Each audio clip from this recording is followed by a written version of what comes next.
Welcome back, guys. I am excited because I finally have some free time and I am going to start doing some of the videos that I've wanted to do for a long time and I promised that I would do for a while ago. Some of those videos are on this 8th gen Honda Civic Si. I picked up this car a while ago, basically just to do videos for you guys because I get asked all the time about 8th gen Civics, and I thought it would be a great platform to use to basically answer some of those questions that I get. So I have a lot of stuff planned, but by all means, if you guys have specific things you want to know about these 8th gen Civics, by all means, please post them up in the comments, and if it's doable, I will try to do a video on it or answer it as best as I can. The plan for today's video is to do some basic tuning and get some baseline power readings on this 8th gen Civic. This is a 2008 Honda Civic Si. Unfortunately, it's very high mileage. It has 330,000 kilometers, which is about 205,000 miles. So it's pretty high mileage.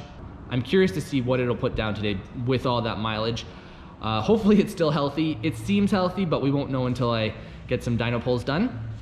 But the plan for today is to do some baseline pulls with the Hondata Flashpro base maps, and then I'm going to do a tune on it.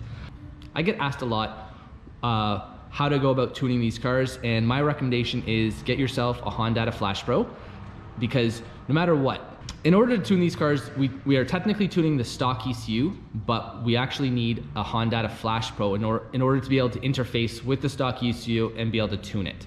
So I always recommend Hondata Flashpro because it works really well. It will make your life easier in the long run. And so what I have here is two Hondata Flashpros. The one on the left, this is a standard Hondata Flashpro that you would buy if you wanted to bring your car to a tuner to get tuned, or if you wanted to do e-tuning. You need a device like this, the gray one, that allows you to interface with the stock ECU. It plugs in via the OBD2 port and then a USB to your laptop to allow us to tune the factory ECU. The Hondata Flashpro is required, and my recommendation is get a race version, not the carb one, because the race one has all the features unlocked, whereas the carb one does not. These Hondata Flashpros, they are a fair amount of money, but in my opinion, they're worth every penny. You can technically buy them used, but if you do buy them used, you got to make sure that it is an unlocked Flashpro. If it has been used, it has to be unlocked from the vehicle. These Flashpros are only good for one vehicle at a time. If you go and install it and load a tune into your car, it gets locked to your car and can't be used on anyone else's car. But if you're done with it and you don't want it, you can unlock it from the car and then sell it. So that's a pretty good feature. So my recommendation is buy one of these so you can get your car tuned. Now, that being said, if you don't want to invest in the Hondata Flashpro, technically you can take your car to a Hondata dealer. I'm a Hondata dealer, and I can technically tune your car with this device. This is a dealer version of the Hondata Flashpro. I can tune your car by plugging this in and tune it, but you do not get your own Hondata Flashpro if you bring it to a dealer and they tune it with their Flashpro. That being said, even though I can tune this for you with my Flashpro, I recommend that you buy your own. It is a worthwhile investment. If you're interested in modding your cars, you're gonna wanna know what's going on, and this device allows you to always be connected with your vehicle. You can plug this in, it has Bluetooth, and you can download the Hondata app and keep an eye on things, check sensors, make sure everything is running properly. And also, if you feel that there's something up with your car, if you want to get your tuner to take a look at it, if the Flashpro is plugged in, you can basically hit this data log button and it'll start recording all the sensors in the vehicle, and you can save that, download it off the Flashpro and send it to your tuner so they can take a look and make sure everything is working as it should be. So my recommendation, first step when you're going to modify your car is buy a Hondata Flashpro. From there, if you plan on getting your car tuned, you're going to want to have some mods. You don't want to get your stock car tuned, so at the bare minimum, an intake and exhaust. I would also recommend a header, maybe some RDX injectors. Those are all great upgrades. If you want to go a bit further than that and go full bolt-on, I would recommend doing the throttle body as well. If you do full bolt-on, such as a 3.5-inch cold air intake, an upgraded throttle body, such as like a K-Tune 72mm throttle body, a good header, such as say a K-Tune header or a Skunk 2 header or a PLM header, and an exhaust system, you will get the most out of your car. Once you've done all those mods, that's when you want to bring it in for tuning. As a tuner, we tune the ECU so the tune matches all the mods that are on the car and it runs as efficiently as possible. Hopefully that helps clear up what's required in order to get tuned. With all that out of the way, I think it's time to start working on this car. Before I get into it though, I should share a little bit about the car. Like I said, it's a 2008 Honda Civic Si. It still has the original K20 Z3 engine. K-Tune hooked me up with a few parts for this car. It has their 3.5-inch cold air intake, it has their header, and it has their 3-inch exhaust. Other than that, it is all stock still. My plan for today is to start off with the Hondata, a few of the Hondata base maps. I think I will do the factory flash first, run that one, make no mods, just load that up, see what it puts down. Then I will try one of their flashes for the performance mods that match this car as best as I can find. After all that, I will load up one of my base maps and I will tune it and see where we end up all said and done. So the car is already all strapped down, ready to go. Why don't I get started doing some pulls? All right guys, with the Hondata Flashpro plugged in and the Hondata Flashpro Manager software up and running on your laptop, it's time to load up a base map. To do that, you go to New Calibration, make sure that it has the right car selected, and then Hondata provides a whole bunch of base maps to try. Today, I've actually never really used the factory settings map unless it was a car that I've put back to stock and it's all completely stock. So why don't I try to load it up and see how it works. I'm not sure it'll actually work very well on this car because the factory settings tune is designed to work with the stock air intake, and I have a feeling that the 3.5-inch cold air intake from K-Tune is not gonna work well with this tune. But why don't I load it up and see how it works and see if we can do a pull with it. So it'll take a little while to load that up. Basically, we select it and then hit upload. So we'll upload that. All right, with the tune uploaded, it's time to get it up and running. Usually I like to key off the car, key it back on, and then turn on the data logger and start it up. All right, so car's up and running. This is on the factory settings map, and right off the bat, I can tell it does not like it. So right here we have air fuel, and it is running extremely lean. Let's take a look at, and here's our short-term trim. So this is how much fuel is being added to the stock tune. It is adding 47% extra fuel, and it is still lean. This is because the intake that is put on this car is way too big for the factory settings of basically the scaling or the factory settings of the mass airflow sensor that it's using to determine how much fuel to provide to the engine. So I did want to try to run this map, but based on how lean it's running, it is not a good idea. Let me see. Yeah. Even just revving it, the car starts to stumble. So this is a good example of how important a tune is. If you go and install these mods and try to run it on the stock tune, it's not going to work out very well. So all that being said, why don't I load up a different tune and see how that works out. So let's shut off the car. Let's load up one of the more applicable base maps that Hondata provides. There is, let's see, a bunch of different ones, but I think this one here, cold air intake, Skunk 2 header, and catback exhaust will probably be the best one. And the only thing I'm gonna do is turn off secondary oxygen sensor because, again, this car does not have a cat, and it will eventually throw a code if that is enabled. I'm not going to change anything else. I am going to save this one.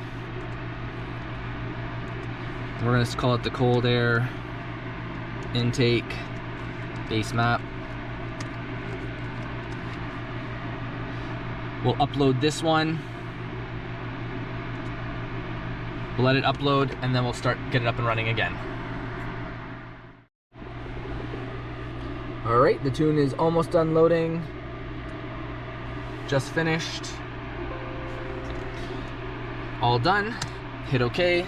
For good measure, key off and then key back on the ignition. Turn on the data logger and start it up.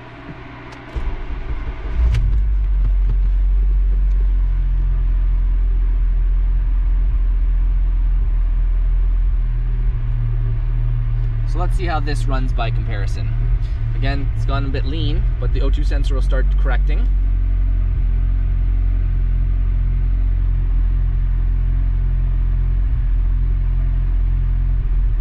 And again, it's maxed it out.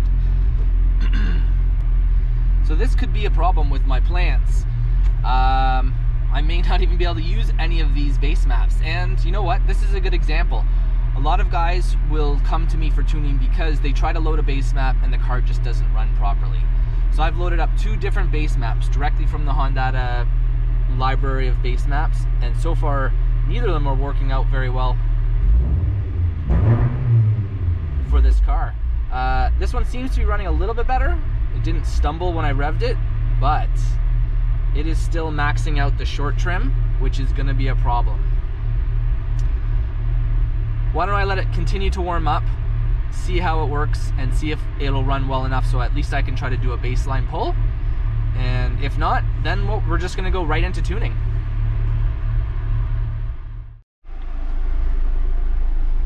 Okay guys, well, I've let the car warm up. It's at 172 degrees Fahrenheit. And it has not improved. It is still maxed out with short trim. It's still running a bit too lean. I might as well try rolling the car and just see how it responds, but I may not even be able to do a pull with base maps with these mods that are on the car. So let's see how it goes.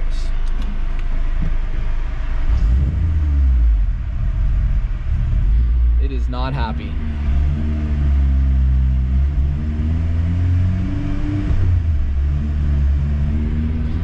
Yeah, it is not happy. It is super lean. Unfortunately, I don't think I'll be able to do any pulls with the Hondata base maps, which is surprising. And the car stalled.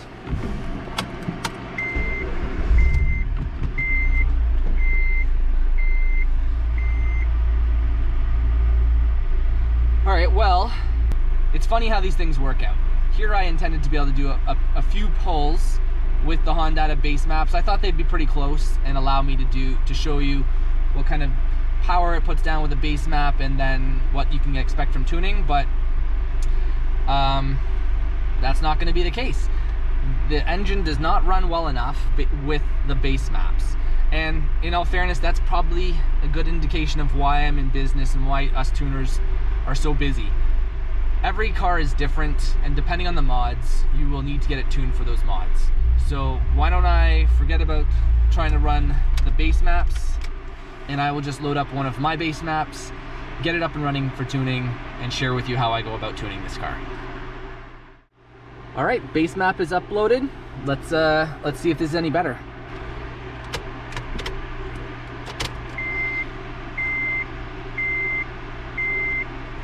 Data logger on.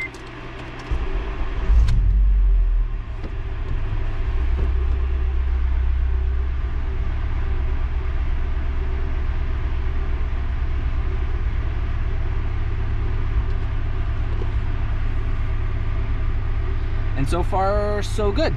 We're not too lean, we're not adding any extra trim. It's fairly close. I think I can work with this and see what we can get out of this car today. So I'm gonna let the car keep warming up. Once it's warmed up, then I will start going through and tuning. So with the car up and running, we can start to tune. the way I like to tune is start off with conservative ignition maps. So my ignition maps are pretty conservative, and I have, throughout the years, I've developed, I just know what these cars usually like for VTC, so I have my base VTC map set up, and what I end up doing is fine-tuning all the fuel maps, get all the target air fuels that I'm trying to hit, and then I will go back through the VTC and the ignition maps and fine-tune those. So what I think might work best is I will show you a little bit of how I go about tuning the fuel tables, and then finish tuning the car, and then I'll share with you the final results with what this car likes best. And so yeah, the car's up and running. I'm actually very happy with my base map. It is almost bang on air fuel ratio wise. I have actual air fuel ratio and commanded air fuel ratio, and there's zero trim happening. I have not made any adjustments to the base map. This is just what I usually use to start off with tuning a car with these similar mods. So to actually tune this car, because I have a load control dyno, I will use the dyno to hold the engine at specific RPMs so that I can zero in on the different load columns for fuel and basically zero in the air fuels so they match the commanded air fuel values. So it's really hard to show all that. I'm gonna put the camera outside so you can see some of the dyno stuff, and again, like I said, I'll share with you the results all said and done.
guys, all said and done, I am super surprised by the results. This car has a lot of kilometers on it. It is at 330,000 kilometers or 205,000 miles, which is way up there. As far as I know, this is the original engine. It put down some great numbers considering it has very minimal mods. It has the K-tuned 3.5-inch cold air intake, K-tuned header, and K-tuned 3-inch exhaust. And it ended up putting down 218 horse and 160 foot-pounds torque. I revved it out to 85, VTEC engaged at 42, and yeah, this is the results. As I promised, I said I would share with you the tune, so let me jump in the car and I will show you what I ended up running for air fuels, what I ended up running for VTC timing, and what I ended up running for ignition timing. So give me one sec. All right, guys, so here's the tune. I'm sharing this with you with a grain of salt. These settings worked well on this car. This is not gonna work for everyone's car, but it might give you a good idea of what a tune should look like and maybe a good starting point. I would probably not go as aggressive as I have gone with the timing. This is my car. I don't mind. I watched knock retard. I watched knock count. There was none. I'm also running 94 octane pump gas in this, so it is pretty knock resistant. But anyways, this is the non-VTEC ignition map, and this is the VTEC ignition map. So as you can see, full throttle, it's about 28 degrees of timing, roughly 29 to 27 depending on the load. VTC, I know everyone's always interested in VTC. In non-VTEC full throttle, we ended up running 30 degrees VTC, which gave it the best results. I tested a bunch of different VTC angles. This ended up giving it the best results. Usually I try to run as much VTC in non-VTEC as possible, because when VTEC engages, you usually end up running, let's show you, usually a high VTC angle, about 45, somewhere between 40 and 50 VTC at VTEC engagement. So because there is a big discrepancy between non-VTEC and VTEC maps for VTC, you actually want to run as much as possible down low so that when it switches over to VTEC, it's as seamless as possible. But as you can see, 45 degrees of VTC up until about 6,000 RPM, and then I tapered it to 20 degrees VTC at redline, basically at 8,000, and it's a smooth transition, as you can see. So that's VTC. Fueling, my tables don't matter because they are specific to this setup, but what I will show you is the air fuels. So this is the final poll that I did. I usually try to target about 12.5 to 1 in VTEC all the way to redline, because that is a nice safe air fuel ratio and it gives you a bit of room either way. Sometimes you will make a little bit more power if you lean it out up into closer to 13, but if it leans out even more than that, you will lose power and it's detrimental to the life of the engine. So roughly around 12.5 to 1 is ideal for these engines. So that's about it. Like I said, I would share with you what the tune looked like. Anyways, that's about it for this video. Let me know what you guys think, if you liked this video, if it was too long or whatnot, and or if you want to see different things. I have planned for this car intake shootout. I have a bunch of different intakes to test out, and we will see how they affect the performance of it. As once I've done that, I also have a whole bunch of different throttle bodies I'm going to test out, and we'll see how the throttle bodies affect performance. So let me know what you guys think, what you want to see. I will do my best to try to accommodate. So again, thanks for watching, guys. Hope you enjoyed it, and I will see you again soon. Bye now.